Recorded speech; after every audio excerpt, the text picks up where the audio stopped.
Does this cyber sleuth theory prove Jay Slater was unalived as a form of revenge? Now there's claims by the British tabloids that there could be an investigation into Jay Slater's friends who last saw him before he disappeared. And I think there should be, because me and Gabby want justice for Jay. So don't forget to like, comment, subscribe, ring the bell so you never miss a video with me and Miss Gabby, the best private investigator on all of YouTube.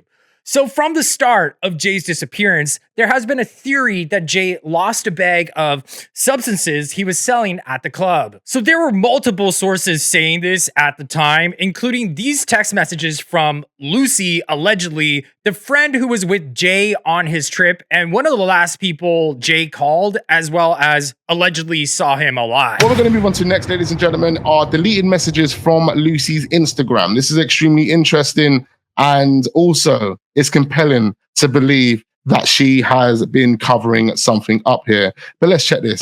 So this is a text from Lucy May. He's lost what we had. Now he's gone and I don't know what to do. Mom, Jay messed up and they wanted me to give him to them. Now he's gone. This is that deep. We can understand as to why the Spanish police would cover this up. So just yesterday, a viral theory was posted on Facebook where many people believe that they see Jay lose his bag in the club. Now, I heard this video being also described as Jay was doing some sort of deal with the man in the black shirt, but please don't send hate to anybody on my channel. So this user's opinion writes, quote, "They snatched his bag on the dance floor. He gets up and it's not around his neck," end quote. So this picture is moments before Jay's interaction with the man in the black shirt. You can see Jay looking back, and you can also see a black bag being carried around his arm. And then another camera captures a video of the aftermath of this interaction.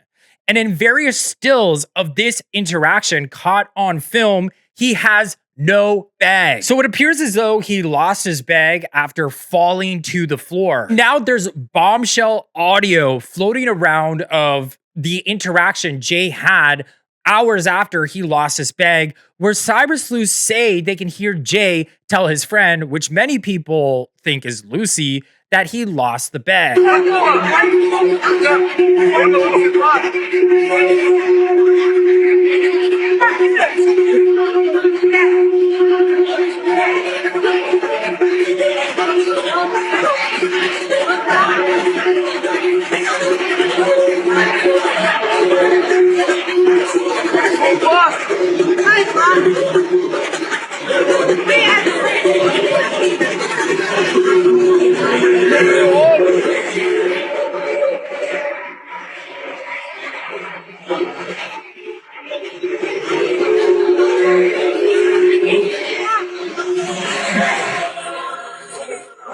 Honestly, that gives me chills. Like, I've never heard this audio before. I'm pretty new to the case, actually. And just how this all lines up is pretty remarkable. And it really gives credence to this theory that Jay lost this bag and in exchange, he owed his life. So this audio has been cleaned up in post-production and people think they can hear different things. Bree writes, quote, "You can hear the girl saying, 'If you lost it, you're done,' end quote." And I owe Gabby a treat because she's the one that dug this one up. An insider who worked for the group of people selling substances in Tenerife wrote, quote, "Lucy gets a phone call from Jay at about 3 a.m. in the morning, him crying, saying he has lost the bag and it was stolen. Lucy tells the boss what happened, and he says to either find them the money right now or they will be unalived." So they tried to bargain with their boss, but failed. And that's when one of the bosses takes Jay, as he's the one that's done the damage. The insider goes on to say that Lucy then phones Jay's mom and explains to her what he's done. His mom starts crying, end quote. Jay might have tried stealing a watch in a desperate attempt to pay off this debt he owed from losing his bag and possibly getting his bag nixed. This was only ever a rumor up until Mark Williams Thomas, who I call MWT, confirmed that there was a stolen watch involved, which the Spanish police are not revealing if this was found on Jay's body or not. So Jay's final Snapchat says he is leaving with 2 Somalian men to sell this watch to pay off a debt. But that's when, according to MWT, Jay left the Airbnb scared. And by the way, MWT stands by all of his claims. Jay's friend gave more insight into the story to Jay's mom, Debbie Duncan, saying that Jay went to the B&B with knives. And this was later confirmed by the Airbnb host, Ayub Qassim, who was sharing the B&B with Rocky, who many have linked to being the two Somali men in Jay's final Snapchat. Ayub is a convicted substance dealer who spent 11 years in prison. 31-year-old Ayub was the host of this remote B&B 19-year-old Jay went to the night he disappeared. So, begs the question, what does a 30-year-old have to do with a 19-year-old at 2 in the morning in a remote part of Tenerife?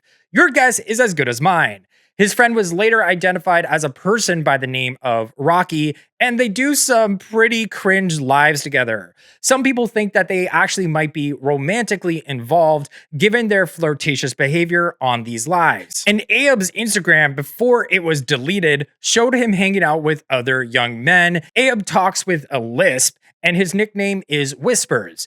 But I really think his nickname should be Lispers. If I'm guilty, then arrest me then. I'm not sure what happened at this B&B, but in my opinion, something really bad did, which caused Jay to leave and refuse a ride home and a bus. And instead of taking a bus and a free ride, he tried, allegedly, according to the mainstream media narrative, take the 11-hour journey back home by foot, where he met a nefarious end, as we've all learned. This is the official narrative, by the way, but many people think that he might have been put over that cliff as a way to disguise what really happened to Jay, because as we've learned, coroners would have a very hard time distinguishing between a fall and a push, especially if like Jay was passed out and then they can just like sort of slide him over this cliff to prevent there from being force, because I understand coroners measure the force on the impact when they fall to see if they were pushed or not. And definitely career criminals would potentially know that this would be the ideal way of disposing of someone. I mean, that would explain why these people chose a remote B&B in the mountains as opposed to where all the action is occurring 23 miles south. That begs the question, did Jay try to settle this debt for losing a bag and it backfired? I mean, maybe he was propositioned for some, favors. I can't believe I just did that on stream. Gabby's embarrassed. Remember, he brought knives with him, and given Jay's history of using sharp objects like the 2021 machete attack, which we will get to in a second, it's not unrealistic to think that Jay maybe got himself into a dangerous situation. Ayub was later pictured with a scar on his face. So did Jay try to slice him? Who knows? Me and Gabby weren't there. But MWT stands by his claims that the criminal underworld might be involved in the story and have the answer to what really happened to Jay. And MWT said at one point he passed some very serious information onto the authorities there, but the authorities just kind of magically found Jay's body and no questions asked, which a lot of people think was a cover-up. Because even his own family, Jay's own family, believed from the very beginning that Jay was kidnapped. I mean, they received ransom text messages saying that they owed money because Jay owed a debt. His father also said that the whole case, quote unquote, stinks. And Jay's mother wanted to know how Jay was never found after 3 weeks of searching by world-class sniffer dogs.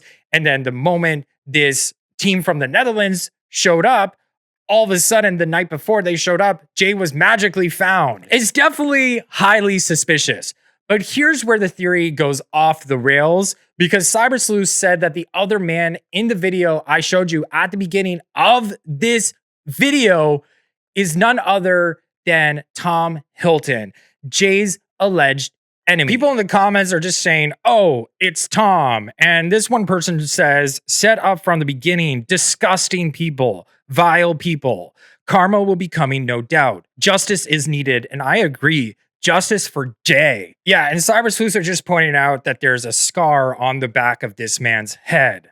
which could be from the 2021 machete attack. Cyber sleuths have also linked Lucy directly to Tom from her old Facebook. Quote, facts, Lucy May is friends with Tom Hilton, the young lad who was attacked by Slater's gang.